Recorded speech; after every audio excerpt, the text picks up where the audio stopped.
If you are on the keto diet and you're missing potato chips or crisps, today's recipe is for you.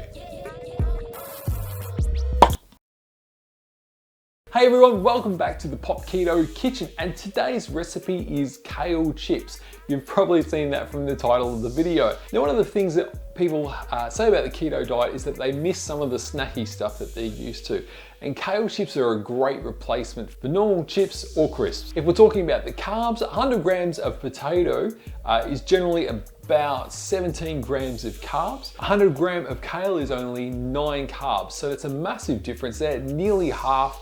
Plus there's a lot of nutrition in kale. We've got lots of vitamin C, vitamin K, vitamin A. It is brilliant. Now, when we first started doing keto and eating this way, I actually found kale really intimidating, a bit scary, quite green, but now I quite enjoy it. And the chips we're making today, once they're done, they're actually gonna be nice, crispy, have a bit of a nuttiness to it. You won't even know it's a veggie. I want to say a great big thanks again to the people who have already subscribed to the channel. You're amazing, you're awesome, you're legends. If you haven't subscribed, have a look at a few of our videos, see if you like it. And if you subscribe, you'll find out when our new videos are coming out. All right, let's get into it. Now, this recipe is quite easy. It's 3 ingredients and some time in a low oven. So I've got the oven preheating to gas mark 3-ish, which is, I think it's about 150 degrees. I'll put it up here. So let's get into prepping the kale. Now, when we went to the supermarket, we only had black kale available. You can use curly kale if you prefer. We'd suggest that you don't get the pre-cut kale. The pieces are going to be so small once they're cooked,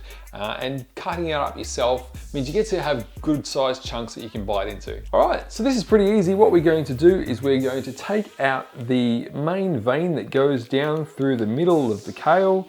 Just running a knife down there. Do that on both sides. Now, we have not found anything nice to do with the stem of kale. It's so hard and so woody. If you have found something, put it in the comments so that we can find out, but we haven't found anything good for this yet. So we're just gonna get rid of that and keep going. We've just got a few here. You can see here, it's really easy just to run your knife up along the side of that. One side there and the other side. It's that easy, really simple. And the last one for this bit here. Yep. Done.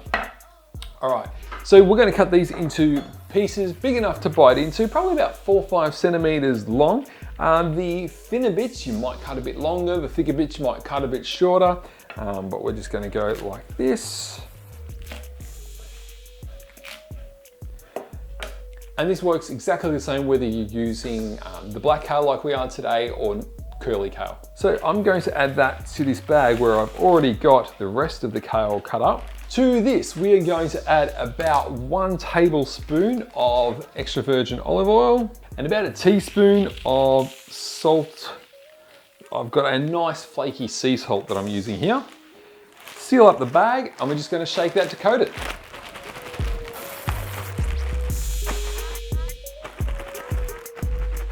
Cool, now one thing I forgot to mention earlier is make sure you've washed your kale and dried it as best you can. It's going to give you the best results here. Cool. From here, lined baking tray, and we're just going to lay these out so that they're not covering other pieces. Single layer. And as I said earlier, we're going to put these in the oven at a nice low temperature. It's going to crisp them up, a little bit of dehydration. They're going to come out brilliant.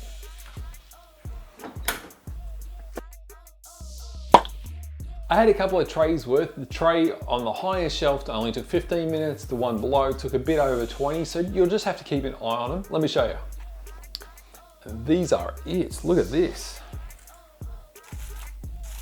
Look at that. You can hear straight away, even when you're touching them, that they're very crisp. Let me put them on a plate and I'll show you. All right, so this is it here. And that all came from 1 packet of kale. Now, let's see if you can hear this. Oh. That one will have to get eaten. So these are super crispy, super crunchy. They're not quite as thick as chips are, but they are definitely crunchy and they are light and salty and just yum. So if you're at home on lockdown and you're watching a movie together as a family, or if you're binging something on one of the streaming services and you want something to snack along while you're watching, this would be perfect for that. When the cinemas get back open again, make a batch of this and take them with you as well because they are so good. Now when it comes to storing them, you want to let them cool completely and then you store them in an airtight container. If you put them in while they're still warm, they're actually going to steam themselves, and so they won't keep that crispness. They won't keep that crispness, but they are so good. So I have no doubt that these are not going to last very long here. So there you have it, kale chips. So good, easy, tasty, yum, brilliant. Hope you've enjoyed it. Give the video a like if you have. Love to hear from you. Have a go. Let us know if there's any variations that you do it. I've seen some people who might sprinkle some chili on it or something like that, which should probably be yum. Leave a comment and please share the video using Facebook or Twitter. There you have it. Thanks so much, guys. We'll see you next week.